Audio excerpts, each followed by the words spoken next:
ಈ ಉದಯಕಾದ ಶುಭ ವಂದನೆಯನ್ನು ಕರ್ತನ ಪವಿತ್ರ ನಾಮದಲ್ಲಿ ನಿಮ್ಮೆಲ್ಲರಿಗೂ ತಿಳಿಸುತ್ತಾ,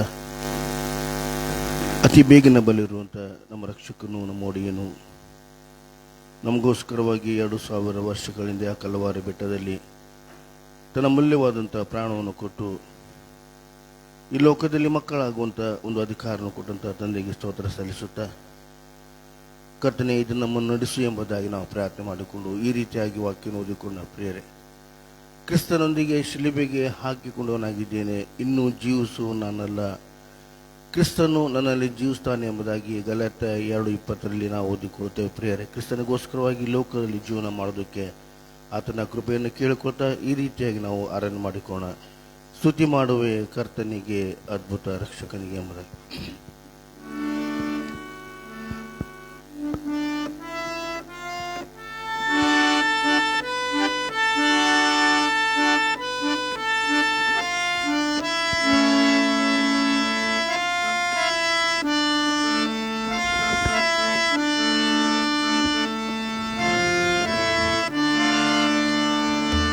ಸ್ತುತಿ ಮಾಡುವೆ ಕರ್ತನಿಗೆ, ಅದ್ಭುತ ರಕ್ಷಕಗೆ, ಜೀವಾತ್ಯ ದಿನವೆಲ್ಲ ಯೇಸುವಿನೊಬ್ಬರಿಗೆ, ಜೀವಾತ್ಯ ದಿನವೆಲ್ಲ ಯೇಸುವಿನೊಬ್ಬರಿಗೆ. ನನ್ನ ಮನದಲ್ಲಿ ನಿನ್ನ ಮಾತು, ನನ್ನ ಬಾಯಲಿ ನಿನ್ನ ಹಾಡು, ನನ್ನ ಮನದಲ್ಲಿ ನಿನ್ನ ಮಾತು, ನನ್ನ ಬಾಯಲಿ ನಿನ್ನ ಹಾಡು, ಸಾರುವೆ ಸುವಾರ್ತೆಯನ್ನು ಎಲ್ಲ ಜನಗಳಿಗೆ, ಸಾರುವೆ ಸುವಾರ್ತೆಯನ್ನು ಎಲ್ಲ ಜನಗಳಿಗೆ, ಆಶೀರ್ವದಿಸು ನಿನ್ನ ನಂಬುವವರಿಗೆ, ಆಶೀರ್ವದಿಸು ನಿನ್ನ ನಂಬುವವರಿಗೆ. ಸ್ತುತಿ ಮಾಡುವೆ ಕರ್ತನಿಗೆ, ಅದ್ಭುತ ರಕ್ಷಕಗೆ, ಜೀವಾಂತ್ಯ ದಿನವೆಲ್ಲ ಯೇಸುವಿನೊಬ್ಬರಿಗೆ, ಜೀವಾಂತ್ಯ ದಿನವೆಲ್ಲ ಯೇಸುವಿನೊಬ್ಬರಿಗೆ. ನಿನ್ನ ವಾಕ್ಯದಂತೆ ನಡೆಯುವೆನಾ, ನಿನ್ನ ಆತ್ಮದಿ ತುಂಬಿಸು ನನ್ನ, ನಿನ್ನ ವಾಕ್ಯದಂತೆ ನಡೆಯುವೆನಾ, ನಿನ್ನ ಆತ್ಮದಿ ತುಂಬಿಸು ನನ್ನ, ಪರಿಶುದ್ಧಾತ್ಮದಿಂದ ಸಾರುವೆ ಸುವಾರ್ತೆಯನ್ನು, ಪರಿಶುದ್ಧಾತ್ಮದಿಂದ ಸಾರುವೆ ಸುವಾರ್ತೆಯನ್ನು, ಅಭಿಷೇಕಿಸು ನಿನ್ನ ನಂಬುವವರನ್ನು, ಅಭಿಷೇಕಿಸು ನಿನ್ನ ನಂಬುವವರನ್ನು. ಸ್ತುತಿ ಮಾಡುವೆ ಕರ್ತನಿಗೆ, ಅದ್ಭುತ ರಕ್ಷಕಗೆ, ಜೀವಾಂತ್ಯ ದಿನವೆಲ್ಲ ಯೇಸುವಿನೊಬ್ಬರಿಗೆ, ಜೀವಾಂತ್ಯ ದಿನವೆಲ್ಲ ಯೇಸುವಿನೊಬ್ಬರಿಗೆ.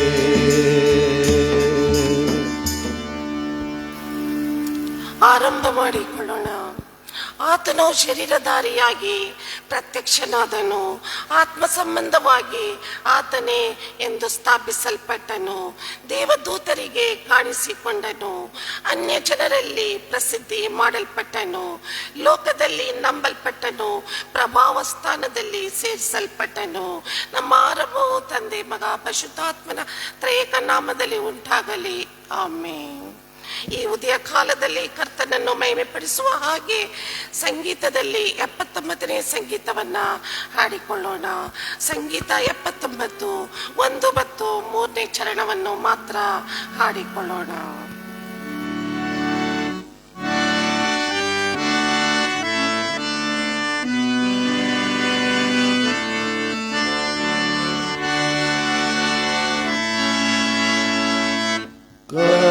ಕರ್ತನಿನ ಶ್ರಮೆಯ ಧ್ಯಾನಿಸ ಸಹಾಯ ನನಗಿಯೋ ಜ್ಞಾನವ ನೀನೇ ಪಾಲಿಸಯ್ಯ. ನಿನ್ನ ಕೃಪಾ ಸ್ಥಾನದೇ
ಪ್ರಾರ್ಥನೆ ಮಾಡಿಕೊಳ್ಳೋಣ.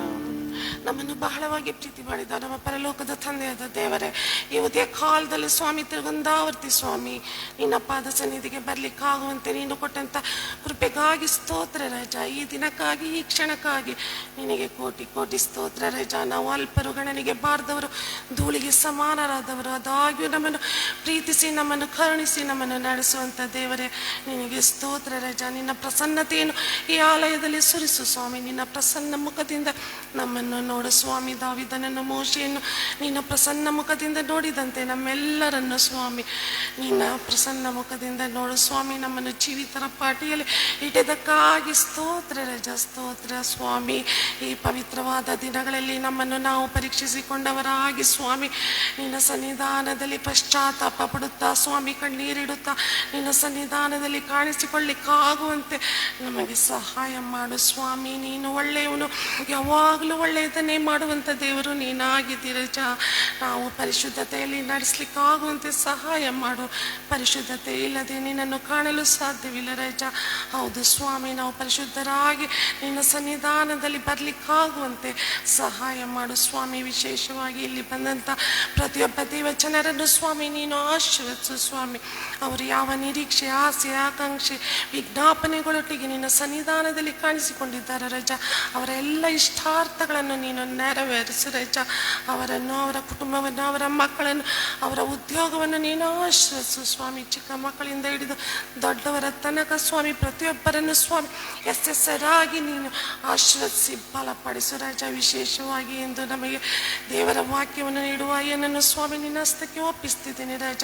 ನೀನು ಅವರ ಮೂಲಕ ಮಾತನಾಡು ಸ್ವಾಮಿ. ನೀನು ನಮಗೆ ಏನು ಹೇಳಬೇಕೆಂದಿದೆಯೋ ಸ್ವಾಮಿ ಅವರ ಮೂಲಕ ನಮಗೆ ತಿಳಿಸು ರಾಜ. ನಿನ್ನ ಗೂಢಾರ್ಥಗಳನ್ನು ಪ್ರಕಟಪಡಿಸು ಸ್ವಾಮಿ. ಬಿತ್ತಿದಂಥ ವಾಕ್ಯಗಳು ಅದು 100ಕ್ಕೆ ನೂರರಷ್ಟು ಫಲವನ್ನು ಕೊಡಲಿಕ್ಕಾಗುವಂತೆ ನೀನು ಸಹಾಯ ಮಾಡು ರಜ. ಅದೇ ರೀತಿಯಲ್ಲಿ ಸ್ವಾಮಿ ಈ ಜಾಲತಾಣದಲ್ಲಿ ಸ್ವಾಮಿ ಧ್ವನಿವರ್ಧಕದ ಮೂಲಕ ನಿನ್ನ ವಾಕ್ಯಗಳನ್ನು ಆಲಿಸುವಂಥ ಪ್ರತಿಯೊಬ್ಬ ಮಕ್ಕಳನ್ನು ಸ್ವಾಮಿ ಯಶಸ್ಸರಾಗಿ ನೀನು ಆಶ್ವಸು ಸ್ವಾಮಿ.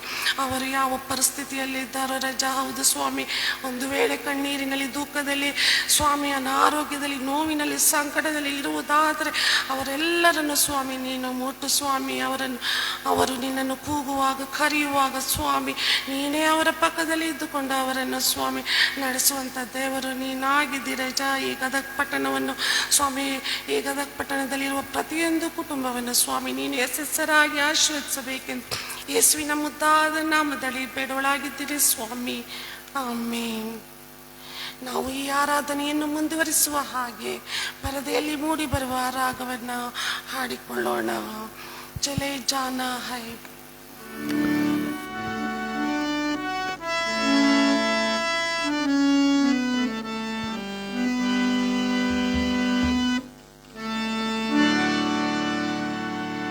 चले जाना है दूर से दूर तलक, लेके यीशु का प्यारा प्यारा नाम। चले जाना है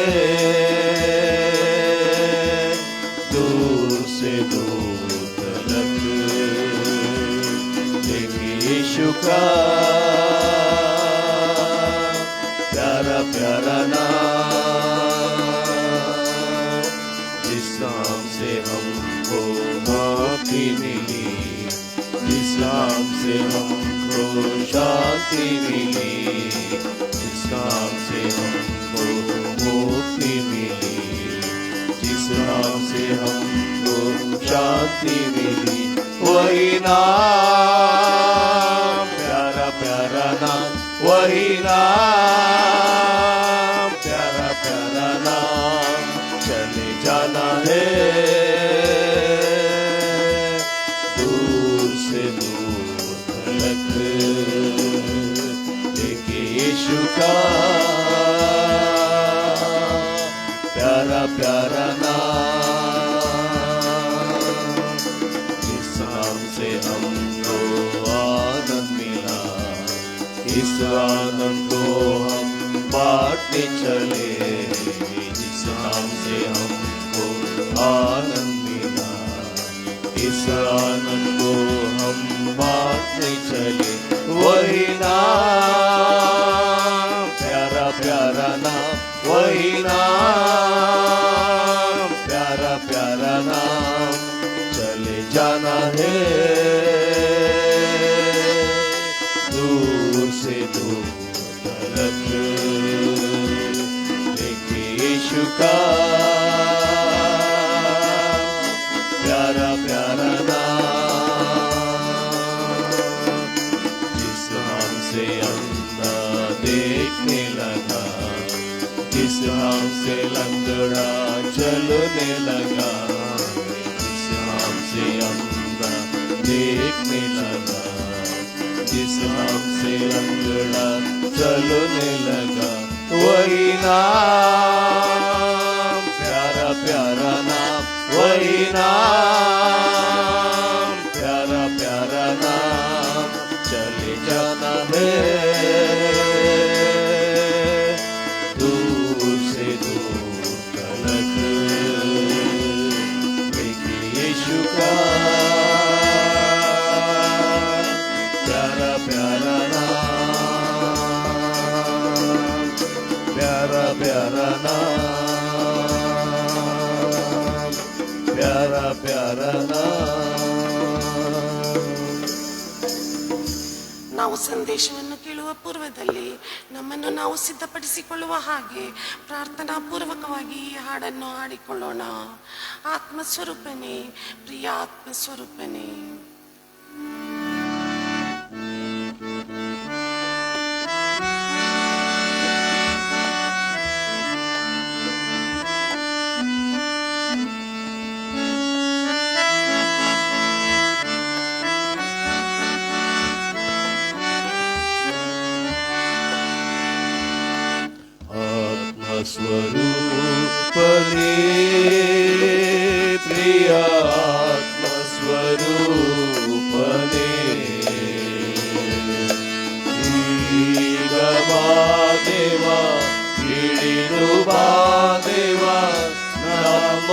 ಮಧ್ಯದೊಳು ಈಗ ಬಾ ದೇವ, ಇಳಿದು ಬಾ ದೇವ ನಮ್ಮ ಮಧ್ಯದೊಳು. ಹೊಲಸದ ಕೆಸರಿನಿಂದ ನನ್ನನ್ನು ರಕ್ಷಿಸಿದೆ. ಹೊಲಸದ ಕೆಸರಿನಿಂದ ನನ್ನನ್ನು ರಕ್ಷಿಸಿದೆ. ಪಾಪ ತೊಳೆದು ಶುದ್ಧೀಕರಿಸು ಈ ದಿವ್ಯ ಸಮಯದೊಳು. ಹಲ್ಲೆಲೂಯ. ಪಾಪ ತೊಳೆದು ಶುದ್ಧೀಕರಿಸು ಈ ದಿವ್ಯ ಸಮಯದೊಳು. ಆತ್ಮಸ್ವರೂಪನೇ ಪ್ರಿಯ ಆತ್ಮಸ್ವರೂಪನೇ,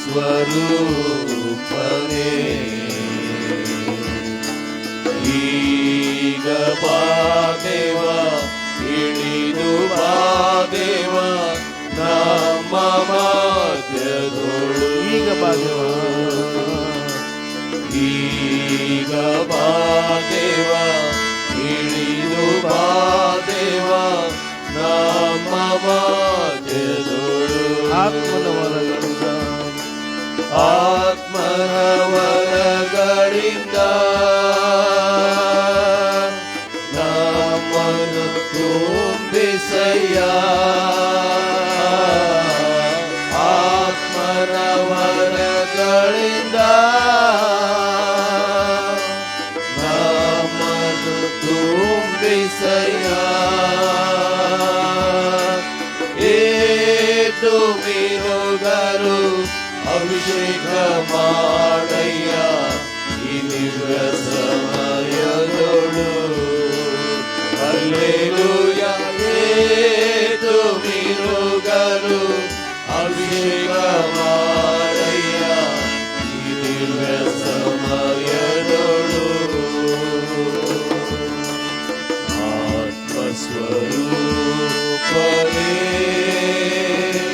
ಪ್ರಿಯ ಆತ್ಮಸ್ವರೂಪನೇ, ಈಗ ಬಾ ದೇವ, ಇಳಿದು ಬಾ ದೇವ ನಮ್ಮ ಮಧ್ಯದೊಳು. ಈಗ ಬಾ ದೇವ, ಈಗ ಬಾ ದೇವ, ಇಳಿದು ಬಾ ದೇವ ನಮ್ಮ ಮಧ್ಯದೊಳು. ನಮ್ಮ ಮಧ್ಯದೊಳು, ನಮ್ಮ ಮಧ್ಯದೊಳು.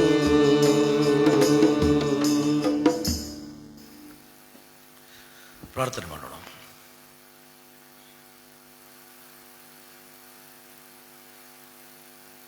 ಪ್ರಿಯ ಸ್ವಾಮಿ, ಈ ಬೆಳಗಿನ ಜಾವದಲ್ಲಿ ನಿನ್ನ ಸನ್ನಿಧಾನಕ್ಕೆ ಬರುವ ಹಾಗೆ ಈ ದಿನವನ್ನು ನಾವು ಆರಂಭಿಸುವಾಗಲೇ ನಿನ್ನ ಪ್ರಸನ್ನತೆಯನ್ನು ಹೊಂದುವ ಹಾಗೆ ನಮಗೆ ಕೊಟ್ಟ ಸಮಯಕ್ಕಾಗಿ ಸ್ತೋತ್ರ. ನಿನ್ನ ಮಧ್ಯೆ ಇದ್ದಿ, ನಿನ್ನ ಮಧ್ಯೆ ಪ್ರಸನ್ನ ಆಗಿದ್ದಿ ಎಂಬ ವಿಶ್ವಾಸ ನಮ್ಮದು ಸ್ವಾಮಿ. ಈ 6 ದಿನದ್ದಕ್ಕೂ ಕೂಡ ನಮ್ಮ ಜೊತೆಗಾರನಾಗಿರು.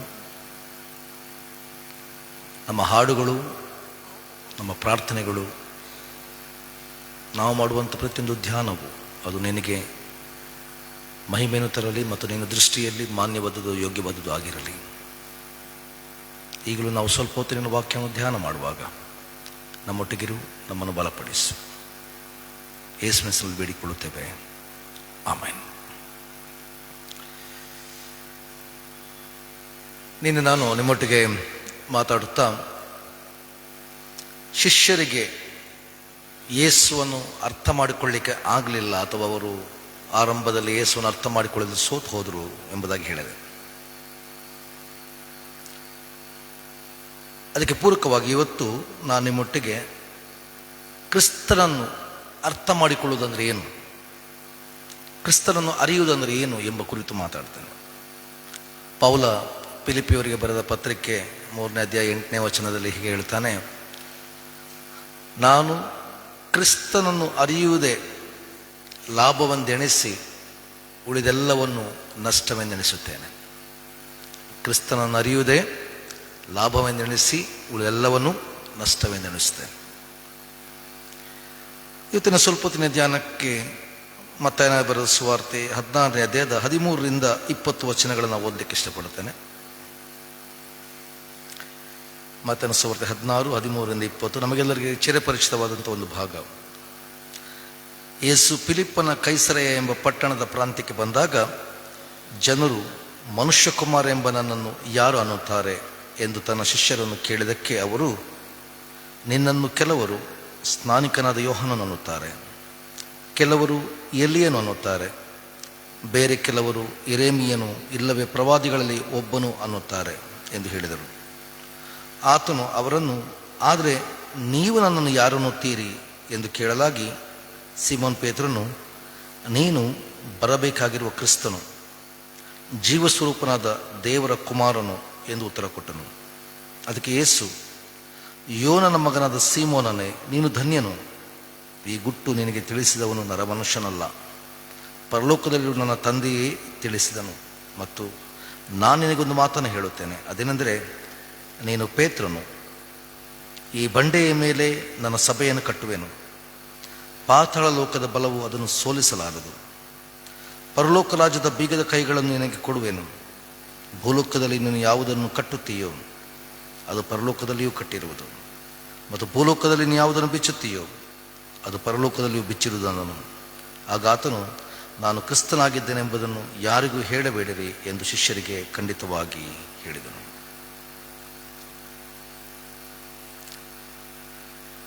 ನಾವು ಅನೇಕ ವರ್ಷಗಳಿಂದ ಕ್ರೈಸ್ತ ಕುಟುಂಬದಲ್ಲಿ ಬೆಳೆದು ಕ್ರೈಸ್ತ ವಿಶ್ವಾಸದಲ್ಲಿ ಮುಂದೆ ಸಾಗ್ತಾ ಇದ್ದೇವೆ.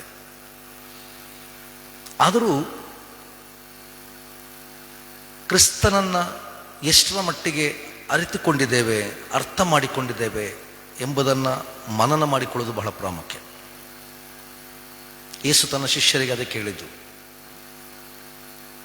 ಯೇಸುನ ಶಿಷ್ಯರು ಆತನಿಗಿದ್ದರು, ಆತನ ಜೊತೆಗೆ ಊಟ ಮಾಡ್ತಿದ್ರು, ಆತನ ಜೊತೆನೇ ಅವರು ಸಮಯ ಕಳೀತಾ ಇದ್ರು. ಇಂಥ ಸಮಯದಲ್ಲಿ ಯೇಸು ಅವರ ಮುಂದಿಡುವ ಪ್ರಶ್ನೆ, ನಿಮ್ಮ ಪ್ರಕಾರ ನನ್ನ ಬಗ್ಗೆ ಜನರ ಅಭಿಪ್ರಾಯ ಏನು? ಜನರು ನನ್ನ ಏನಂತಾರೆ? ಮತ್ತು ಕೊನೆಗೆ ಕೇಳುವಂಥದ್ದು, ನೀವು ನನ್ನನ್ನು ಏನಂತ ತಿಳ್ಕೊಂಡಿದ್ದೀರಿ? ಇವತ್ತು ಆರಾಧನೆಗೆ ಈ ಬೆಳಗಿನ ಜಾವದಲ್ಲಿ ಬಂದ ನನಗೆ ಮತ್ತು ನಿಮಗೆ ಕ್ರಿಸ್ತ ಯಾರು ಎಂಬ ಸ್ಪಷ್ಟತೆ ಇರಬೇಕಾದದ್ದು ಬಹಳ ಪ್ರಾಮುಖ್ಯ. ಯಾರು ಕ್ರಿಸ್ತ?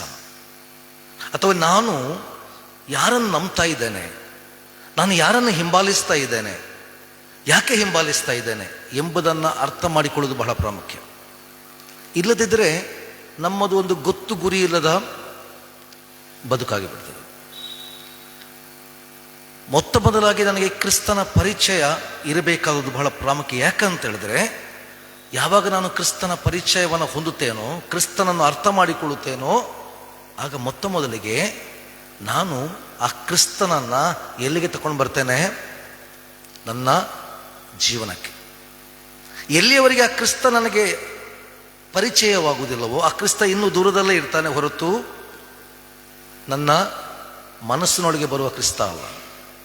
ನನಗೆ ನಿನಗೆ ಕ್ರಿಸ್ತನ ಪರಿಚಯ ಹೇಗಿರ್ಬೇಕಂತ ಹೇಳಿದ್ರೆ, ಎಂಥದೇ ಸಂದಿಗ್ಧ ಪರಿಸ್ಥಿತಿಯಲ್ಲಿಯೂ ಕೂಡ ನಮಗಿರಬೇಕಾದ ವಿಶ್ವಾಸ, ನನ್ನೊಟ್ಟಿಗೆ ಯಾರಿದ್ದಾನೆ? ಕ್ರಿಸ್ತ ಇದ್ದಾನೆ. This is what. ಅದರಿಂದ ಪೌಲ ಹೇಳ್ತಾನೆ, ನಾನು ಎಲ್ಲವನ್ನೂ ಕೂಡ ನಷ್ಟ ಅಂತ ಎಣಿಸ್ತೇನೆ, ಮತ್ತು ಕ್ರಿಸ್ತನ ನಿಮಿತ್ತ ಎಲ್ಲ ರೀತಿಯ ಬಾಧೆಗಳನ್ನು ಅನುಭವಿಸ್ಲಿಕ್ಕೆ ನಾನೇನಾಗಿದ್ದೇನೆ? ಸಿದ್ಧನಾಗಿದ್ದೇನೆ. ಯಾಕಂತ ಹೇಳಿದ್ರೆ, ಆ ಕ್ರಿಸ್ತ ಯಾರು ಎಂಬುದನ್ನು ನಾನು ಏನು ಮಾಡಿದ್ದೇನೆ? ಅರ್ಥ ಮಾಡಿಕೊಂಡಿದ್ದೇನೆ. This is very basic. ಕ್ರಿಸ್ತನನ್ನು ಅರಿಯುವುದು ಅಂತ ಹೇಳಿದ್ರೆ ಬಹಳ ಪರ್ಸನಲ್ ಆಗಿ, ವೈಯಕ್ತಿಕವಾಗಿ ಕ್ರಿಸ್ತನೊಟ್ಟಿಗೆ ಸಂಬಂಧವನ್ನು ಬೆಳೆಸಿಕೊಳ್ಳುವುದು. ಕ್ರಿಸ್ತನೊಟ್ಟಿಗಿನ ಸಂಬಂಧ. ನೀವೆಲ್ಲರೂ ಪ್ರಾರ್ಥನೆ ಮಾಡ್ತೀರಲ್ಲ, ಯಾಕೆ ಪ್ರಾರ್ಥನೆ ಮಾಡ್ತೀರಿ? ನೀವು ಪ್ರಾರ್ಥನೆ ಮಾಡುವ ಉದ್ದೇಶ ಏನು?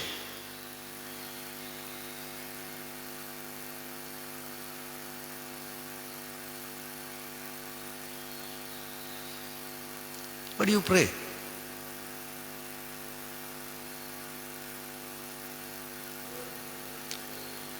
ದೇವರು ಮತ್ತು ಸಂಬಂಧ ಅಲ್ವಾ? ಸೊ ಪ್ರಾರ್ಥನೆ ಅಂತೇಳಿದ್ರೆ ನಾನು ದೇವರೊಟ್ಟಿಗೆ ಮಾತಾಡುವಂಥದ್ದು.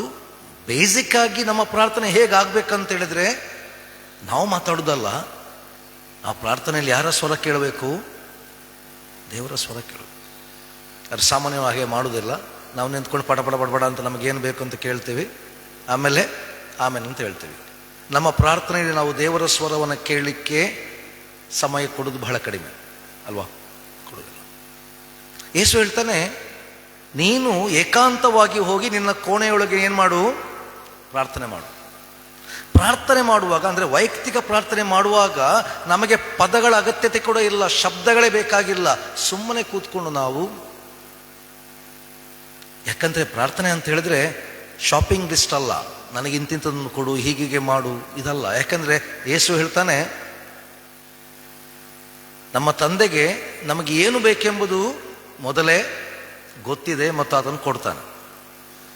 ನಿಮ್ಮಲ್ಲೆಲ್ಲ ಪೇರೆಂಟ್ಸ್ ಇದ್ದೀರಿ, ನಮ್ಮನ್ನು ಸೇರಿಸಿಕೊಂಡು ನಮ್ಮ ಮಕ್ಕಳಿಗೆ ಏನು ಬೇಕೆಂಬುದನ್ನು ಪ್ರತಿ ದಿವಸ ಬಂದು ಅವ್ರಿಗೆ ಕೇಳುವುದಿಲ್ಲ. ಯಾರು ಕೊಡ್ತೇವೆ? ನಾವೇ ಕೊಡ್ತೇವೆ. ಅವರು ಬಂದು ಪ್ರತಿ ದಿವಸ ನಮ್ಮ ಹತ್ರ ಮಾತಾಡೋದಿಲ್ಲ, ಕೇಳುವುದಿಲ್ಲ ಇಂಥದ್ದು ಕೊಡು ಎಂಬುದಾಗಿ. ನಾವೇ ಕೊಡ್ತೇವೆ. ಯಾಕೆ ನಮ್ಮ ಮಕ್ಕಳಿಗೆ ಏನು ಕೊಡಬೇಕಂತ ಯಾರಿಗೆ ಗೊತ್ತುಂಟು? ನಮಗೆ ಗೊತ್ತುಂಟು. ಮತ್ತು ನಾವು ಕೊಡುವಾಗ ನಮಗೆ ದೇವರು ಕೊಟ್ಟಂಥ ಆಶೀರ್ವಾದದ ಹಿನ್ನೆಲೆಯಲ್ಲಿ ಒಳ್ಳೆಯದನ್ನೇ ಕೊಡ್ತೇವೆ. ಯಾವತ್ತೂ ನಾವು ನಮ್ಮ ಮಕ್ಕಳಿಗೆ ಬೇಡವಾದದನ್ನು ತಂದು ಕೊಡೋದಿಲ್ಲ, ಒಳ್ಳೆಯದನ್ನೇ ಕೊಡ್ತೇವೆ. ಹಾಗಿರುವಾಗ ಯೇಸು ಹೇಳ್ತಾನೆ, ಪರಲೋಕದ ತಂದೆಗೆ ನಿಮಗೇನು ಬೇಕಂತ ಗೊತ್ತುಂಟು, ನೀವು ಮತ್ತೆ ಮತ್ತೆ ಕೇಳಿದನ್ನೇ ಕೇಳಬೇಡಿ, ನೋ ನೀಟ್. ಹಾಗಾದರೆ ಪ್ರಾರ್ಥನೆ ಅಂತ ಹೇಳಿದ್ರೆ ನನ್ನ ಬೇಡಿಕೆಗಳನ್ನು ಇಡುವಂಥದ್ದಲ್ಲ, ಬದಲಾಗಿ ದೇವರೊಟ್ಟಿಗಿನ ಸಂಬಂಧವನ್ನು ಗಟ್ಟಿ ಮಾಡಿಕೊಳ್ಳೋದು. ಸಂಬಂಧ ಯಾವಾಗ ನನ್ನ ಮತ್ತು ಕ್ರಿಸ್ತನ ಸಂಬಂಧ ಗಟ್ಟಿ ಆಗ್ತದ, ಆಗ ಎಂಥದೇ ಸ್ಥಿತಿಗತಿಗಳಲ್ಲಿ ಕೂಡ ನಾನು ಧೈರ್ಯವಾಗಿ ನಿಲ್ಲಲಿಕ್ಕೆ ಸಾಧ್ಯ. ಯಾಕಂತ ಹೇಳಿದ್ರೆ ಆ ವಿಶ್ವಾಸ ಏನು? ನನ್ನೊಟ್ಟಿಗೆ ಯಾರಿದ್ದಾನೆ? ಕ್ರಿಸ್ತನು ನನ್ನೊಟ್ಟಿಗೆ ಇದ್ದಾನೆ. It is basic. ಇವತ್ತು ನಮ್ಮ ಯವನಸ್ಥ ಮಕ್ಕಳು, ಮುಖ್ಯವಾಗಿ ಬೆಳೆಯುತ್ತಿರುವ ಮಕ್ಕಳು, ಅವರು ಬೆಳೆಯುವ ಪ್ರಪಂಚ ಒಂದು ರೀತಿಯಲ್ಲಿ ಅನಿಶ್ಚಿತತೆಯಿಂದ ಕೂಡಿದ ಪ್ರಪಂಚ. ಒಂದು ರೀತಿಯಲ್ಲಿ ನಾವು ಯಾರು ಇವತ್ತು 40+ ಇದ್ದೇವೆ, ನಾವು ಭಾಗ್ಯವಂತರು. ಇವತ್ತಿನ ಮಕ್ಕಳಿಗೆ ಕಂಪೇರ್ ಮಾಡಿದರೆ ನಾವು ಹೇಳ್ಬೋದು ಇವತ್ತಿನ ಮಕ್ಕಳಿಗೆ ಎಲ್ಲ ಫೆಸಿಲಿಟಿ ಇದೆ, ಅದು ಇದೆ ಅಂತ. But we are the luckiest people. ಯಾಕಂತ ಹೇಳಿದ್ರೆ ನಮಗೆ ನಾವು ಬೆಳೆಯುವಾಗ ಒಂದು ಭಯ ಎಂಬ ವಾತಾವರಣ ಇರಲಿಲ್ಲ. ನಾವು ಭಯದಲ್ಲಿ ಬೆಳೆದದಲ್ಲ, ಅಥವಾ ಜೀವನದ ಒಂದು ಆತಂಕ ನಮ್ಮದಲ್ಲಿ ಇದ್ದದಲ್ಲ. ಎಲ್ಲದಕ್ಕಿಂತ ಮುಖ್ಯವಾಗಿ ನಮ್ಮೊಟ್ಟಿಗೆ ತಂದೆ ತಾಯಿ ಭಾಳ ಪ್ರೀತಿಯಿಂದ ಮಾತಾಡಲಿಕ್ಕೆ ಅವರಿಗೆ ಬೇಕಾದಷ್ಟು ಸಮಯ ಕೂಡ ಇತ್ತು, ಅವರು ಟೈಮ್ ಕೊಡ್ತಿದ್ರು. ಈಗ ಟೈಮ್ ಇಲ್ಲದ ಸಮಯ. ಪೇರೆಂಟ್ಸಿಗೆ ಕೂಡ ಮಕ್ಕಳೊಟ್ಟಿಗೆ ಮಾತಾಡಲಿಕ್ಕೆ ಟೈಮ್ ಇಲ್ಲದ ಸಮಯ. ಟೈಮ್ ಇದ್ದರೂ ಕೂಡ ನಮ್ಮ ಮನೆಯಲ್ಲಿ ಇವತ್ತು ನಾವು ಮಾತಾಡೋದಿಲ್ಲ. ಯಾರು ಮಾತಾಡ್ತಾರೆ? ಒಂದು ಟಿ ವಿ ಮಾತಾಡ್ತದೆ, ಮೊಬೈಲ್ ಮಾಡ್ತದೆ, ಕಂಪ್ಯೂಟರ್ ಮಾತಾಡ್ತದೆ, ಇಂಟರ್ನೆಟ್ ಮಾತಾಡ್ತದೆ. So we are not speaking. ನಮಗೆ ಹಾಗೆ ಇರಲಿಲ್ಲ, ಯಾಕೆಂದರೆ ಟಿ ವಿಗಳು ಎಲ್ಲ ಆಗಕ್ಕೆ ಬರುವಂಥ ಸಮಯಗಳು, ಅದರಿಂದಾಗಿ ಸಾಕಷ್ಟು. ಈಗಿನ ಮಕ್ಕಳಿಗೆ ಹಾಗೆ ಅಲ್ಲ. ಈಗಿನ ಮಕ್ಕಳು ಬಹಳ ಅನಿಶ್ಚಿತವಾಗಿದ್ದಾರೆ. ಏನಂತ ಹೇಳಿದ್ರೆ ಅವರಿಗೆ ಬೇಕಾದದ್ದು ಸಿಕ್ಕದಿದ್ದರೆ ಅವರು ನೆನೆಸ್ತಾರೆ, ಅಲ್ಲಿಗೆ ಜೀವನ ಮುಗಿಯಿತು. ಸೊ ಅದರಿಂದಾಗಿ ಭಯದಿಂದ ಕೂಡಿದಂಥ ಇವತ್ತು ನೋಡಿ ಬೇಕಾದ್ರೆ ನಮ್ಮ ಮಕ್ಕಳು ಒಂದು ಕೆಲಸಕ್ಕೋಸ್ಕರ ಎಷ್ಟು ಭಯ ಪಡ್ತಾರೆ ಅದನ್ನು ನಿರ್ವಹಿಸೋದ್ರಲ್ಲಿ. ಒಂದು ಕುಟುಂಬ ಜೀವನಕ್ಕೆ ಬರುವಾಗ ಎಷ್ಟು ಭಯದಲ್ಲಿರ್ತಾರೆ. ಯಾಕಂತ ಹೇಳಿದ್ರೆ ಇವತ್ತಿನ ವಾತಾವರಣ ಆಗಿದೆ. ಇಂಥ ಸಮಯದಲ್ಲಿ ನಮ್ಮ ಮಕ್ಕಳಿಗೆ ನಾವು ಬಹಳ ಪ್ರಾಮುಖ್ಯವಾಗಿ ಕೊಡಬೇಕಾದದ್ದು ಕ್ರಿಸ್ತನ ಪರಿಚಯ. ಆ ಮಕ್ಕಳಿಗೆ ಈಗಲೇ ಕ್ರಿಸ್ತ ಯಾರು ಎಂಬ ಪರಿಚಯ ಆದರೆ, ಮತ್ತು ಆ ಕ್ರಿಸ್ತ ಅವರ ವೈಯಕ್ತಿಕವಾದ ಅನುಭವದ ಕ್ರಿಸ್ತನಾದರೆ ಆ ಮಕ್ಕಳು ಭಯಪಡುವುದಿಲ್ಲ. ನಾಳೆ ಅವರ ಮುಂದೆ ಎಂಥದೇ ಬಿರುಗಾಳಿಯಂಥ ಸ್ಥಿತಿಗಳು ಬಂದರೂ ಕೂಡ ಆ ಮಕ್ಕಳು ಭಯಪಡುವುದಿಲ್ಲ. ಯಾಕಂತ ಹೇಳಿದ್ರೆ ಆ ವಿಶ್ವಾಸ ಏನು? ನಮ್ಮೊಟ್ಟಿಗೆ ಯಾರಿದ್ದಾನೆ? ಕ್ರಿಸ್ತನ ನಮ್ಮೊಟ್ಟಿಗೆ ಇದ್ದಾನೆ. That is. ಹಾಗಂತೇಳಿ ಈ ಕ್ರಿಸ್ತನು ನಮ್ಮೊಟ್ಟಿಗೆ ಇದ್ದಾನೆಂಬುದಾಗಿ ಹೇಳಿದ ತಕ್ಷಣ ನನಗೆ ಕಷ್ಟ ಇಲ್ಲ ಅಂತಲ್ಲ, ನನಗೆ ತೊಂದರೆಗಳು ಇಲ್ಲ ಅಂತಲ್ಲ, ನನಗೆ ತಾಪತ್ರಯಗಳಿಲ್ಲ ಅಂತಲ್ಲ. ಖಂಡಿತವಾಗಲೂ ತಪ್ಪಾಗಿ ತಿಳ್ಕೊಳ್ಬೇಡಿ. ಕ್ರಿಸ್ತನನ್ನು ನಂಬಿದ ಕೂಡಲೇ, ನಾನು ಪರಿಚಯ ಆದ ಕೂಡಲೇ, ನಾನು ಕ್ರಿಸ್ತನ ಹಿಂಬಾಲಿಸಿದ ಕೂಡಲೇ ನನಗೆಲ್ಲವೂ ಸಿಗ್ತದೆ ಎಂಬುದಾಗಿ ಖಂಡಿತವಾಗಲೂ ಇಲ್ಲ. ಯಾಕಂದರೆ ಯೇಸು ಹೇಳಿದ್ದು, ನೀವು ನನ್ನನ್ನು ಹಿಂಬಾಲಿಸಿದರೆ ನಿಮಗೆ ಸಿಕ್ಕುವುದು ಕ್ರೂಜೆ ಮಾತ್ರ. ಯೇಸು ಹೇಳಿಲ್ಲ ನಿಮಗೆ ಮನೆ ಕೊಡ್ತೇನೆ, ಇನ್ನೊಂದು ಕೊಡ್ತೇನೆ, ಐಶ್ವರ್ಯ ಕೊಡ್ತೇನೆ ಎಂಬುದಾಗಿ ಹೇಳಿಲ್ಲ. ಯೇಸು ಹೇಳಿದ್ದು, ನೀವು ನನ್ನನ್ನು ಹಿಂಬಾಲಿಸಿದರೆ ನಿಮಗೆ ಸಿಕ್ಕೋದು ಕ್ರೂಜೆ. Okay, so don't expect all those things. ಆದರೆ ಆ ಎಲ್ಲ ಕಷ್ಟಗಳ ಮಧ್ಯೆ, ತಾಪತ್ರಯಗಳ ಮಧ್ಯೆ, ನೋವುಗಳ ಮಧ್ಯೆ ಕ್ರಿಸ್ತ ನಮ್ಮಲ್ಲಿ ಇರುವುದಾದ್ರೆ ನಮಗೆ ಒಂದು ಏನಿದೆ, ಒಂದು ಬಲ ಇದೆ. ಆ ಎಲ್ಲ ಕಷ್ಟಗಳನ್ನು ಏನು ಮಾಡಲಿಕ್ಕೆ, ಸಹಿಸಿಕೊಳ್ಳಿಕ್ಕೆ, ಅದನ್ನು ಎದುರಿಸಲಿಕ್ಕೆ, ಮತ್ತೆ ಮುಂದೆ ಹೋಗ್ಲಿಕ್ಕೆ. ಅದರಿಂದ ಪೌಲ ಹೇಳ್ತಾನೆ, ನಾನು ಕ್ರಿಸ್ತನ ನಿಮಿತ್ತ ಎಲ್ಲ ಬಾಧೆಗಳನ್ನು ಏನು ಮಾಡಿದ್ದೇನೆ, ಅನುಭವಿಸಿದ್ದೇನೆ. ನಾನು ಅನೇಕ ಪೆಟ್ಟುಗಳನ್ನು ತಿಂದಿದ್ದೇನೆ. 3 ಸಲ ನನ್ನನ್ನು ಸಾಯಿಸಲಿಕ್ಕೆ ಬೇಕಾದಷ್ಟು ಜನ ಪ್ರಯತ್ನ ಪಟ್ಟಿದ್ದಾರೆ. ಆದರೂ ಯಾರಿದೆ ನನ್ನೊಟ್ಟಿಗೆ? ಕ್ರಿಸ್ತನೊಟ್ಟಿಗೆ ಇದ್ದಾನೆ. ಆ ಕ್ರಿಸ್ತನನ್ನು ಅರಿತುಕೊಳ್ಳುವುದು ಬಹಳ ಪ್ರಾಮುಖ್ಯದ ಪರ್ಸನಲ್ ಥಿಂಗ್. ಅಂದು ಯೇಸು ಶಿಷ್ಯರನ್ನು ಕೇಳಿದ ಹಾಗೆ ಇವತ್ತು ನನ್ನನ್ನು ಮತ್ತು ನಿಮ್ಮನ್ನು, ನಿಮ್ಮ ಪ್ರಕಾರ ನಾನು ಯಾರು ಎಂಬುದಾಗಿ ಕೇಳುವುದಾದರೆ ನಿಮ್ಮ ಉತ್ತರಗಳೇನು? What is your personal experience? ನೀವು ವೈಯಕ್ತಿಕವಾಗಿ ಕ್ರಿಸ್ತನನ್ನು ಯಾರು ಎಂಬುದಾಗಿ ನೀವು ಅರ್ಥ ಮಾಡಿಕೊಂಡಿರಿ, ಕರೀತೀರಿ. ಇದು ಬಹಳ ಪ್ರಾಮುಖ್ಯ. ಎರಡನೇದಾಗಿ, ಯಾವ ಸ್ಥಳದಲ್ಲಿ ಯೇಸು ಈ ಪ್ರಶ್ನೆಯನ್ನು ಕೇಳ್ತಾನೆ? ಈ ಪ್ರಶ್ನೆಯನ್ನು ಕೇಳಿದ್ದು ಫಿಲಿಪ್ಪನ ಕೈಸರಯ್ಯ ಎಂಬ ಸ್ಥಳದಲ್ಲಿ. ನೋಡಿ, ಯೇಸು ಪ್ರಶ್ನೆ ಕೇಳಿದ ಸ್ಥಳ ಕೂಡ ಬಹಳ ಮಹತ್ವದು. ಈ ಸ್ಥಳವನ್ನು ನೀವು ಸ್ವಲ್ಪ ಆಲೋಚನೆ ಮಾಡಿದರೆ, ಒಂದು ಕಡೆಯಲ್ಲಿ ಕೈಸರನಿಂದ ಸ್ಥಾಪಿಸಲ್ಪಟ್ಟಂಥ ಪಟ್ಟಣ, ಮತ್ತು ಮುಂದಕ್ಕೆ ಹೆರೋದ ಫಿಲಿಪ್ಪ, ಅವನು ಕೂಡ ಈ ಪಟ್ಟಣವನ್ನು ಬೆಳೆಸಿದ್ದಾನೆ. ಅದರಿಂದಾಗಿ ಕೈಸರನಾದ ಫಿಲಿಪ್ಪ ಎಂಬ 2 ಹೆಸರುಗಳನ್ನು ಕೂಡ ಇಲ್ಲಿ ಅದನ್ನು ಹೊಂದದ್ದು. ಅದಕ್ಕಿಂತ ಮುಖ್ಯವಾಗಿ ಈ ಪಟ್ಟಣದಲ್ಲಿ ಯಾಕೆ ಪ್ರಶ್ನೆಯನ್ನು ಕೇಳಿದ ಮತ್ತು ಅದಕ್ಕೆ ಉತ್ತರ ಕೇಳಿದ್ರೆ, ಈ ಪಟ್ಟಣ ಬಹಳ ಫೇಮಸ್ ಆಗಿದ್ದದ್ದು ಯಾಕೆ ಅಂತ ಹೇಳಿದ್ರೆ, ಫಾರ್ ದ ಪಾಗನ್ ವರ್ಷಿಪ್. ಅಂದರೆ ಅಲ್ಲಿ ಪಾನ್ ಎಂಬ ದೇವರನ್ನು ಅವರು ಆಧರಿಸಿದ್ರು. ಪಾನ್ ಅಂತ ಹೇಳಿದ್ರೆ ಗ್ರೀಕ್ ಭಾಷೆಯಲ್ಲಿ ಅನೇಕ, ಮಲ್ಟಿಪಲ್. ಅದರಿಂದಾಗಿ ತುಂಬ ರೀತಿಯ, ಬೇರೆ ಬೇರೆ ರೀತಿಯ ದೇವದೇವತೆಗಳನ್ನು ಆರಾಧಿಸುವಂಥ ಒಂದು ಸ್ಥಳ. ಅಷ್ಟು ಮಾತ್ರವಲ್ಲ, ಅಲ್ಲಿ ಒಂದು ಅಂತ ಹೇಳ್ತೇವೆ, ಒಂದು ಗುಹೆಯ ಥರ ಇತ್ತು. ಆ ಗುಹೆಯ ಬಾಗಿಲಿಗೆ ಏನಂತ ಹೆಸರಿಟ್ಟಿದ್ದಾರೆ ಅಂತ ಹೇಳಿದ್ರೆ, ದ ಗೇಟ್ಸ್ ಆಫ್ ಹೇಟ್ಸ್ ಅಂತ ಹೇಳಿದ್ರು. ಅಂದರೆ ಪಾತಾಳ ಲೋಕದ ಬಾಗಿಲು ಎಂಬ ಹೆಸರು ಆ ಸ್ಥಳಕ್ಕೆ ಇತ್ತು. ಅಂದರೆ ಒಂದು ರೀತಿಯಲ್ಲಿ ವಿವಿಧ ರೀತಿಯ ಆರಾಧನೆಗಳನ್ನು ಹೊಂದಿದಂಥ, ಅಥವಾ ಜನರು ಬೇರೆ ಬೇರೆ ತಪ್ಪಾದ ಆಲೋಚನೆಗಳನ್ನು ಹೊಂದಿದಂಥ ಸ್ಥಳದಲ್ಲಿ ಈಗ ಯೇಸು ಕೇಳುವಂಥದ್ದು, ಇಲ್ಲಿ ನೀವು ನನ್ನನ್ನು ಯಾರು ಅನ್ನುತ್ತೀರಿ? ಅಥವಾ ಅರಸನನ್ನ ಪೂಜೆ ಮಾಡುತ್ತಿದ್ದಂಥ ಸ್ಥಳದಲ್ಲಿ ಈಗ ಯೇಸು ಕೇಳುವ ಪ್ರಶ್ನೆ, ನೀವು ನನ್ನನ್ನು ಯಾರು ಅನ್ನುತ್ತೀರಿ? ಅಲ್ಲಿ ಉತ್ತರ ಬರುವಂಥದ್ದು, ನೀನು ಯಾರು? ಜೀವಸ್ವರೂಪನಾದ ಕ್ರಿಸ್ತ. ನೀನು ಜೀವಸ್ವರೂಪನಾದ ಕ್ರಿಸ್ತ. ಇದು ಇವತ್ತು ನನ್ನ ಮತ್ತು ನಿನ್ನ ನಂಬಿಕೆಯ ಅರಿಕೆಗಳು. ಕ್ರಿಸ್ತನೇ ನೀನು ಯಾರು? ನೀನು ಜೀವಸ್ವರೂಪನಾದ ಕ್ರಿಸ್ತ, ಮತ್ತು ನೀನು ನಮ್ಮವ. ಈ ವಿಶ್ವಾಸದ ಅರಿಕೆ ಬಹಳ ಪ್ರಾಮುಖ್ಯವಾದದ್ದು. ಯಾಕಂತ ಹೇಳಿದ್ರೆ, ಈ ವಿಶ್ವಾಸದ ಅರಿಕೆಯನ್ನ ಪೇತ್ರನಿಗೆ ದಯಪಾಲಿಸಿದವ ಯಾರು? ದೇವರೇ. ಯೇಸು ಹೇಳ್ತಾನೆ ಅಲ್ಲಿ, ಇದು ನಿನಗೆ ಪ್ರಕಟವಾಗದ ಹೊರತು ನಿನಗೇನಾಗ್ತಿರ್ಲಿಲ್ಲ, ಅರ್ಥ ಆಗ್ತಿರ್ಲಿಲ್ಲ. ಕ್ರಿಸ್ತನನ್ನು ಅರಿಯುವುದಕ್ಕೆ ನಮಗೆ ಸಹಾಯ ಮಾಡುವತನು ಪವಿತ್ರಾತ್ಮನು. ಆ ಪವಿತ್ರಾತ್ಮನು ಏನ್ ಮಾಡ್ತಾನೆ? ನಮ್ಮನ್ನು ಸತ್ಯಕ್ಕೆ ನಡೆಸ್ತಾನೆ. ಪವಿತ್ರಾತ್ಮನನ್ನು ಸತ್ಯಕ್ಕೆ ನಡೆಸ್ತಾನೆ, ಕ್ರಿಸ್ತನನ್ನು ಅರಿಯುವುದಕ್ಕೆ. ಮುಂದಕ್ಕೆ ಅಲ್ಲಿಯ ವಿಶ್ವಾಸದ ಅರಿಕೆ ಆದ ಕೂಡಲೇ ಯೇಸು ಹೇಳ್ತಾನೆ, ಏನಂತ ಹೇಳ್ತಾನೆ? ನೀನು ಬಂಡೆ, ನೀನು ಪೇತ್ರ, ಈ ಬಂಡೆಯ ಮೇಲೆ ನನ್ನ ಸಭೆಯನ್ನು ಕಟ್ಟುವೆನು. ಯಾರ ಮೇಲೆ ಸಭೆಯನ್ನು ಕಟ್ಟಿದ್ದು? ಸಭೆ ಕಟ್ಟಲ್ಪಟ್ಟದ್ದು ಯಾರ ಮೇಲೆ?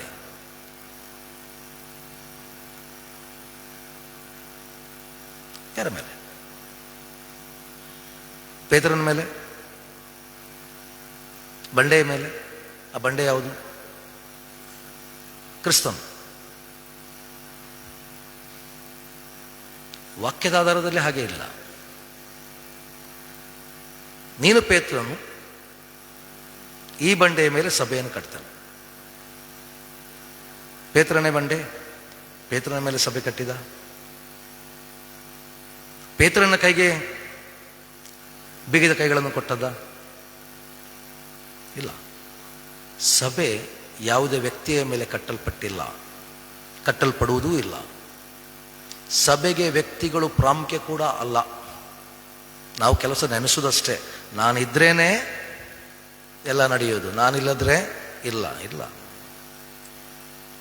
ಸಭೆ ಕಟ್ಟಲ್ಪಟ್ಟಂಥದ್ದು ವ್ಯಕ್ತಿಗಳ ಮೇಲೆ ಅಲ್ಲ. ಇದು ಅರ್ಥ ಆಗಬೇಕಾದ್ರೆ ನಮಗೆ ಅಲ್ಲಿರುವ ಗ್ರೀಕ್ ಶಬ್ದಗಳನ್ನು ನೋಡಿದರೆ ಅರ್ಥ ಆಗ್ತದೆ. ನೀನು ಪೇತ್ರ ಎಂಬುದಾಗಿ ಹೇಳುವಾಗ ಅಲ್ಲಿ ಬಳಸಲ್ಪಟ್ಟಂಥ ಗ್ರೀಕ್ ಪದ Petros. The ending is os. Greek ಭಾಷೆಯಲ್ಲಿ ಓಸ್ ಎಂಡಿಂಗ್ ಬಂದರೆ ಅದು ಮ್ಯಾಸ್ಕುಲಿನ್ ಅಥವಾ ಪುಲ್ಲಿಂಗ. ನೀನು ಪೇತ್ರ, ಬಂಡೆ, ಪೆಟ್ರೋಸ್. ಈ ಬಂಡೆಯ ಮೇಲೆ ಸಭೆಯನ್ನು ಕಟ್ಟುವೆ ಎಂಬುದಾಗಿ ಹೇಳುವಾಗ, ಈ ಬಂಡೆ ಎಂಬುದಾಗಿ ಬಳಸುವಾಗ ಮತ್ತೆ ಪುನಃ ಪೆಟ್ರೋಸ್ ಎಂಬ ಶಬ್ದ ಬಳಸುವುದಿಲ್ಲ, ಬದಲಾಗಿ ಪೆಟ್ರಾ, ನಪುಂಸಕಲಿಂಗ.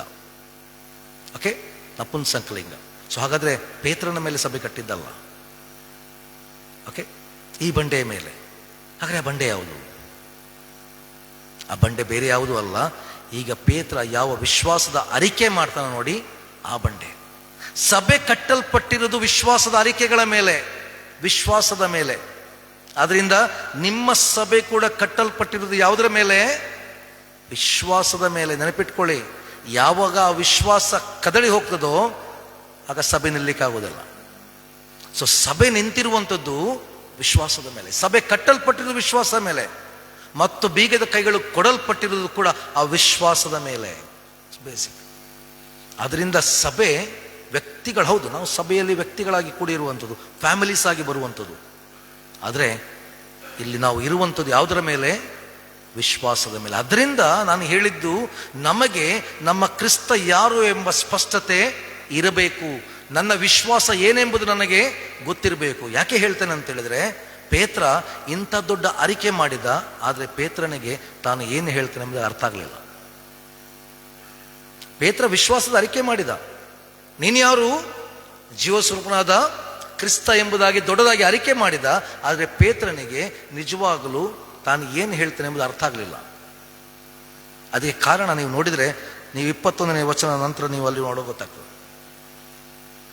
16ನೇ ವಚನದಲ್ಲಿ ಅಲ್ಲಿ ಬರುವಾಗ, 15ನೇ ವಚನದಲ್ಲಿ ಯೇಸು ಅವನನ್ನು ಹೊಗಳ್ತಾನೆ, ನೀನು ಬರಬೇಕು. ಅಲ್ಲಿ ಹೇಳ್ತಾನೆ 17ನೇ ವಚನಕ್ಕೆ ಬರುವಾಗ, ಯೋನನ ಮಗನ ಸೀಮೋನನೇ, ನೀನು ಧನ್ಯನು, ಈ ಗುಟ್ಟು ನಿನಗೆ ತಿಳಿಸುವ ನರಮನುಷ್ಯನಲ್ಲ. ಅದೇ ನೀವು ಮುಂದಕ್ಕೆ ಬಂದರೆ, ಯೇಸು ಮುಂದಕ್ಕೆ ತನ್ನ ಶ್ರಮ ಮರಣದ ಕುರಿತು ಮಾತಾಡುವಾಗ, ಆಗ ಪೇತ್ರ ಹೇಳ್ತಾನೆ, ಸ್ವಾಮಿ ನಿನಗೆ ಹಾಗೆ ಆಗಬಾರ್ದು, ನಿನಗೆ ಹಿಂಸೆ ಬರಬಾರ್ದು, ನಿನಗೆ ಶ್ರಮೆ ಬರಬಾರ್ದು ಎಂಬುದಾಗಿ ಹೇಳುವಾಗ ಯೇಸು ಹೇಳ್ತಾನೆ ಅವನಿಗೆ, ಸೈತಾನನೇ ನನ್ನ ಮುಂದೆ ನಿಲ್ಲಬೇಡ.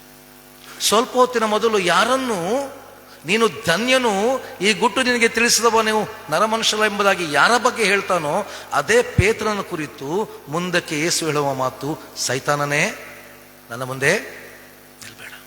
ಯಾಕೆ ಅಂತ ಹೇಳಿದ್ರೆ, ಪೇತ್ರನಿಗೆ ಅವನು ಏನು ಅರಿಕೆ ಮಾಡಿದೆ ಎಂಬ ಸ್ಪಷ್ಟತೆ ಅವನಿಗೆ ಇರಲಿಲ್ಲ.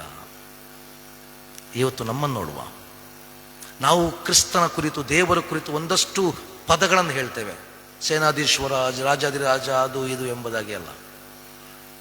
ನಮಗೆ ಅದರ ಸ್ಪಷ್ಟತೆ ಇದೆಯೋ? ನಾನು ಏನನ್ನು ವಿಶ್ವಾಸದ ಅರಿಕೆ ಎಂಬುದಾಗಿ ಹೇಳುತ್ತೇನೋ ಅದರ ಮೇಲೆ ನನಗೆ ಬಲವಾದ ವಿಶ್ವಾಸ ಇದೆಯೋ? ಬಹಳ ಪ್ರಾಮುಖ್ಯ. ಅದರಿಂದ ನನ್ನ ವಿಶ್ವಾಸ ನಿಂತಿರಬೇಕಾದ್ರೆ ಮೊತ್ತ ಮೊದಲಿಗೆ ನನಗೆ ಕ್ರಿಸ್ತನ ಪರಿಚಯ ಆಗುವಂಥದ್ದು ಬಹಳ ಪ್ರಾಮುಖ್ಯ. ನಿಮ್ಮೆಲ್ಲರಿಗೂ ಕೂಡ ನಾವು ಕ್ರಿಸ್ತನನ್ನು ಎಲ್ಲಿಯೋ ದೂರದಿಂದ ನಿಂತು ನೋಡುವ ವ್ಯಕ್ತಿಗಳಲ್ಲ, ಬದಲಾಗಿ ಹಿ ಶುಡ್ ಬಿ ಅವರ್ಸ್, ನಮ್ಮವರು. ಆ ರಿಲೇಶನ್ಶಿಪ್. ನನಗೆ ಇವರ ಪರಿಚಯ ಇರಲಿಲ್ಲ, ಫೋನಲ್ಲಿ ಮಾತಾಡಿದೆವು 1 ವರ್ಷದ ಹಿಂದೆ, ಮುಖತಃ ಪರಿಚಯ ಆದದ್ದು ನಿನ್ನೆ. ಬಟ್ ಆ ಪರಿಚಯ ಆದ ಕೂಡಲೇ we feel that we are have some relationship, ಏನೋ ಒಂದು ಬಾಂಡಿಂಗ್ ಬರ್ತದೆ ಅಲ್ವಾ? ಹಾಗೆ ದೇವರೊಟ್ಟಿಗೆ ಕೂಡ ಎಲ್ಲಿಯೋ ದೂರದಿಂದ ನೋಡುವುದಲ್ಲ, ಬದಲಾಗಿ ಆ ಪರಿಚಯ ಪರ್ಸನಲ್ ಆಗುವಾಗ ನನಗೂ ದೇವರಿಗೊಂದು ಏನಿರ್ತದೆ, ಒಂದು ಸಂಬಂಧಗಳು. ಆದ್ದರಿಂದ ಯೇಸು ತನ್ನ ಶಿಷ್ಯರಿಗೆ ಪ್ರಾರ್ಥನೆಯನ್ನು ಕಲಿಸುವಾಗ ಏನು ಕಲಿಸ್ತಾನೆ? ಪರಲೋಕದಲ್ಲಿರುವ ನಮ್ಮ ತಂದೆ. ಯಾಕೆ ಇಲ್ಲಿ ತಂದೆ ಎಂಬ ಪದ ಬಳಸಿದ್ದಾರೆ?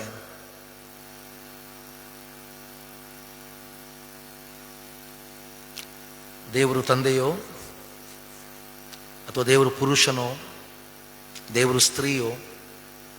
ದೇವರು ಯಾರು? ದೇವರು ಹೇಗಿದ್ದಾನೆ?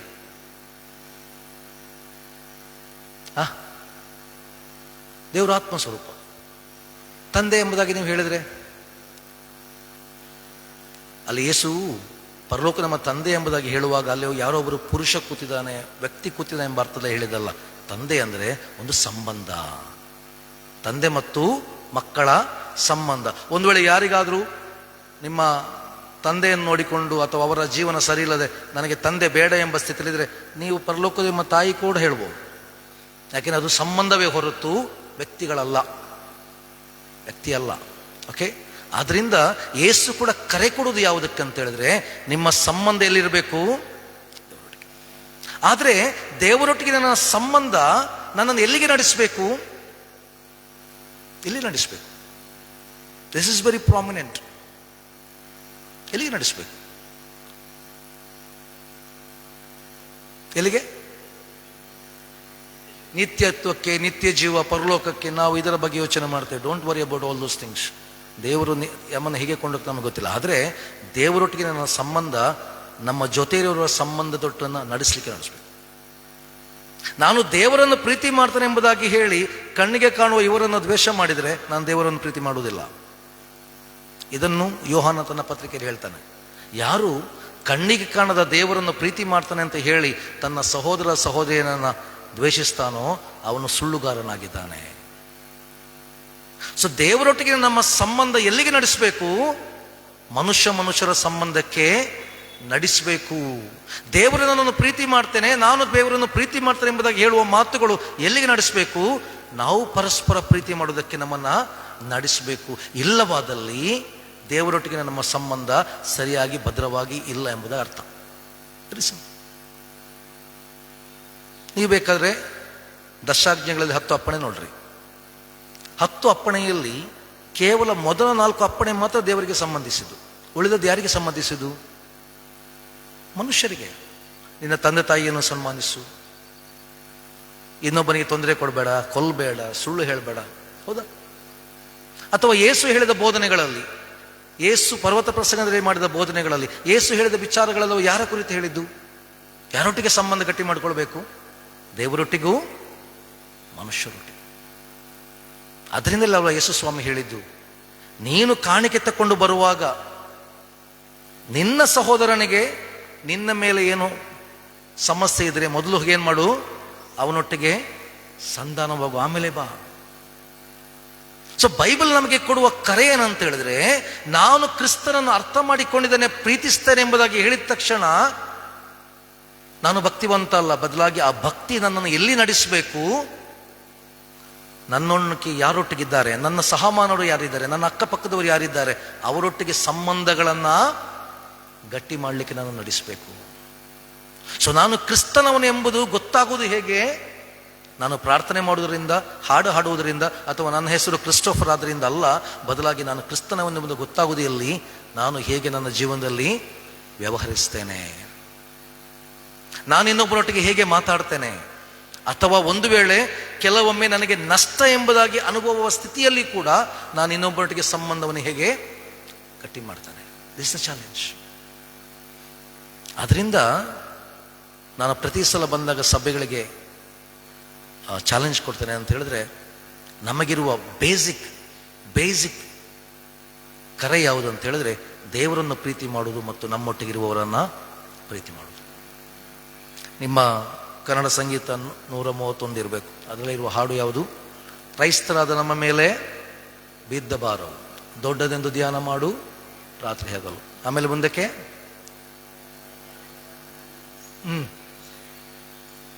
ಯಾರನ್ನು ಪ್ರೀತಿಸ್ಲಿಕ್ಕೆ ಹೇಳ್ತಾನೆ? ಭ್ರಾತರಾದ ಅನ್ಯರನ್ನು ನಾವು ಪ್ರೀತಿಸಿ. ನಾನು ಚರ್ಚಿನವ್ರಿಗೆ ಹೇಳೋದು, ಅವರನ್ನು ಮತ್ತೆ ಮೊದಲು ಚರ್ಚಲ್ಲಿ ಇರುವವರನ್ನು ಪ್ರೀತಿ ಮಾಡಲಿಕ್ಕೆ ಕಲೀರಿ.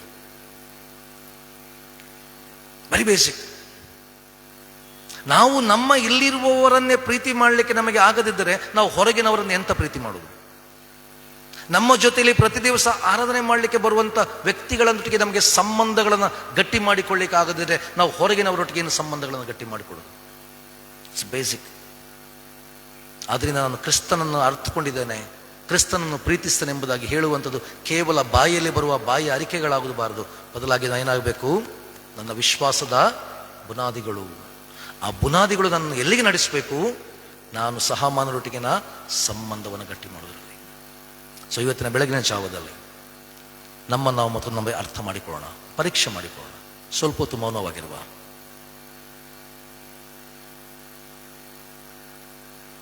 ಸ್ವಾಮಿ, ನಿನ್ನನ್ನು ಪ್ರೀತಿಸ್ತೇವೆ ಎಂಬುದಾಗಿ ನಾವು ಹೇಳ್ತಾ ಇದ್ದೇವೆ. ಆದರೆ ನಾವು ನಮ್ಮ ಒಟ್ಟಿಗಿರುವವರನ್ನು ಪ್ರೀತಿ ಮಾಡುವಲ್ಲಿ ಅನೇಕ ವೇಳೆ ಸೋತು ಹೋಗಿದ್ದೇವೆ. ನಿನ್ನಲ್ಲಿ ವಿಶ್ವಾಸವಿಟ್ಟಿದ್ದೇವೆ ಎಂಬುದಾಗಿ ನಾವು ಹೇಳುತ್ತೇವೆ. ಆದರೆ ಅನೇಕ ಸಲ ಕಷ್ಟಗಳು, ನೋವುಗಳು ಬರುವಾಗ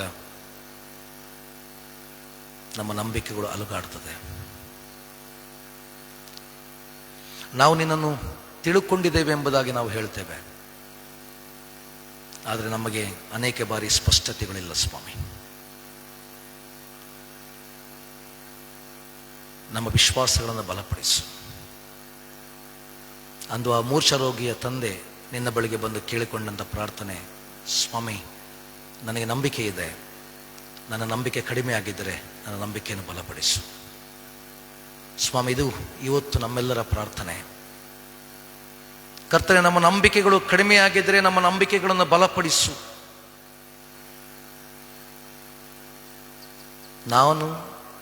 ನಾವುಗಳು ನಿನ್ನನ್ನು ಪ್ರೀತಿಸ್ತೇವೆ, ನಿನ್ನೊಟ್ಟಿಗೆ ನಮ್ಮ ಸಂಬಂಧವನ್ನು ಗಟ್ಟಿ ಮಾಡಿಕೊಳ್ಳುತ್ತೇವೆ ಎಂಬುದಾಗಿ ಹೇಳುವಾಗ ಆ ಸಂಬಂಧಗಳು, ಆ ಪ್ರೀತಿಯ ಕ್ಷಣಗಳು, ಆ ಪ್ರೀತಿಯ ಎಲ್ಲ ರೀತಿಯ ಸಂಬಂಧಗಳು ಮತ್ತೆ ನಮ್ಮನ್ನು ನಮ್ಮ ಜೊತೆಯಲ್ಲಿರುವೊಟ್ಟಿಗೆ ಸಂಬಂಧವನ್ನು ಬೆಳೆಸಲಿಕ್ಕೆ ಸಹಾಯ ಮಾಡಲಿ.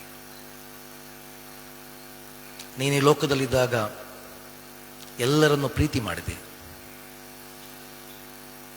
ಯಾರನ್ನು ಸಮಾಜ ಪಾಪಿಗಳೆಂದು ಹೇಳಿ ದೂರ ತಳ್ಳಿತ್ತೋ ಅಂಥವರೊಟ್ಟಿಗೆ ಕೂಡ ಹೋಗಿ ನೀನು ಊಟ ಮಾಡಿದೆ. ಅವರು ಕೂಡ ನನ್ನವರು ಎಂಬುದಾಗಿ ಅವರಿಗೆ ಪ್ರೀತಿಯ ಅಕ್ಕರೆಯನ್ನು ಕೊಟ್ಟಿ. ನಾನಾ ರೀತಿಯ ಚಟುವಟಿಕೆಗಳಿದ್ದಂಥ ಜನರು ನಿನ್ನ ಬಳಿಗೆ ಬಂದಾಗ ನೀನವರನ್ನು ಪ್ರೀತಿಯಿಂದ ಸ್ವೀಕಾರ ಮಾಡಿ ಅವರಲ್ಲಿ ಹೊಸ ಬದಲಾವಣೆಯನ್ನು ತಂದಿ. ಸ್ವಾಮಿ, ನಮ್ಮಲ್ಲಿ ಕೂಡ ಹೊಸ ವಿಶ್ವಾಸಗಳನ್ನು ಮೂಡಿಸು. ನಮ್ಮಲ್ಲಿ ಕೂಡ ಹೊಸ ಜೀವಿತವನ್ನು ಕಂಡುಕೊಳ್ಳಿಕ್ಕೆ ಸಹಾಯ ಮಾಡು.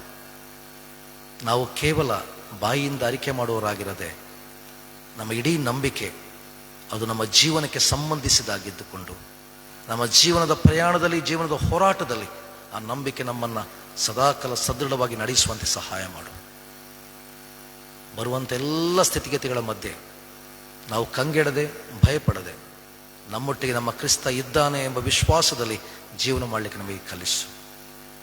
ಈ ನಿಟ್ಟಿನಲ್ಲಿ ನಾವು ಇನ್ನಷ್ಟು ನಿನ್ನನ್ನು ಅರ್ಥ ಮಾಡಿಕೊಳ್ಳುವಂತೆ, ನಿನ್ನೊಟ್ಟಿಗೆ ಸಂಬಂಧವನ್ನು ಬೆಳೆಸುವಂತೆ ಮತ್ತು ಆ ಸಂಬಂಧ ಫಲ ಕೊಡುವ ಸಂಬಂಧವಾಗಿ ರೂಪುಗೊಳ್ಳುವಂತೆ ನೀನೇ ಸಹಾಯ ಕೊಟ್ಟು ನಡೆಸಿ ಅಂತ ಯೇಸುವಿನ ಹೆಸರಲ್ಲಿ ಬೇಡಿಕೊಳ್ಳುತ್ತೇವೆ. ಆಮೆನ್.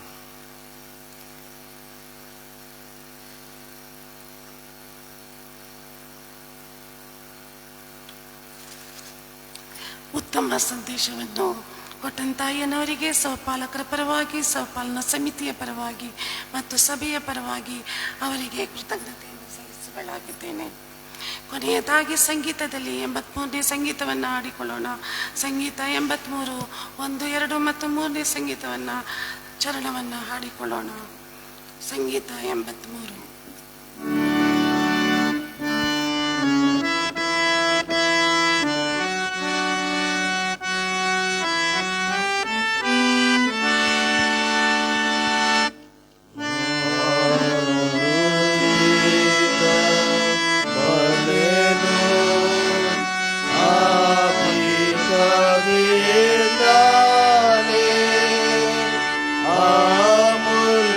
ಶುದ್ಧ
ಪ್ರಾರ್ಥನೆಯನ್ನು ಪದ್ಯ ರೂಪದಲ್ಲಿ ಹಾಡಿಕೊಳ್ಳೋಣ. ನಂತರದಲ್ಲಿ ಅಯ್ಯನವರು ನಮ್ಮನ್ನು ಅಂತ್ಯಾಶೀರ್ವಾದದಲ್ಲಿ ನಡೆಸಬೇಕೆಂದು ಕೇಳಿಕೊಳ್ಳುತ್ತೇನೆ.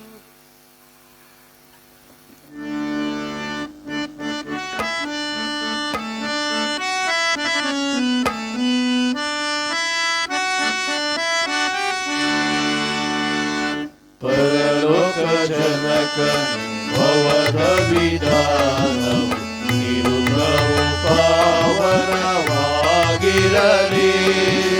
ಸುರಚಿರವಾಗಿ ಹರಿನಯ ರಾಜವು ನಡೆಯಲಿ ನೆಲಸಲಿ ಸ್ಥಿರವಾಗಿ.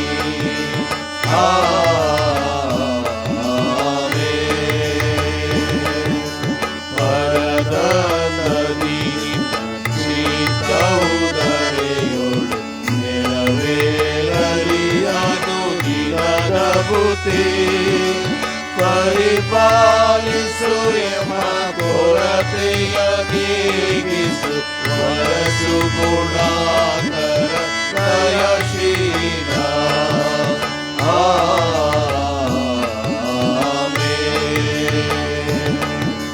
ಕ್ಷಮಿಸೆಮ ಪಾಪಗಳನ್ನು ನಾವಿದರ, ಕ್ಷಮಿಸಿದ ತೆರದಿಂದ ಯಾಕರನೆ.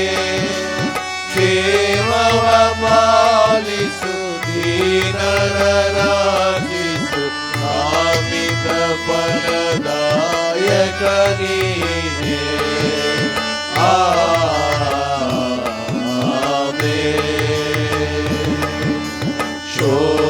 ಶೋಧನೆಯೊಳಗೆ ಸೇರಿಸದಿರು, ಶೋಧಕನಿಂದಲೇ ಕಾಯಿ ಪ್ರಭು. ಸೀತಲಿ ರಾಜವು ಬಲವು ಮಹಿಮೆಗಳು, ಓದಯದೀಶನೆ ನೀನವುಗಳು.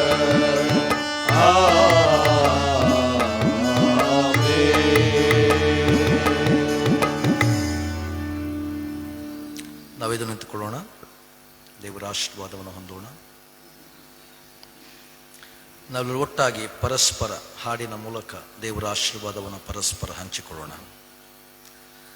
ಕರ್ತನಾದ ಯೇಸು ಕ್ರಿಸ್ತನ ಕೃಪೆಯು, ದೇವರ ಪ್ರೀತಿಯು, ಪರಿಶುದ್ಧಾತ್ಮನ ಐಕ್ಯವು ಸದಾ ನಮ್ಮೆಲ್ಲರ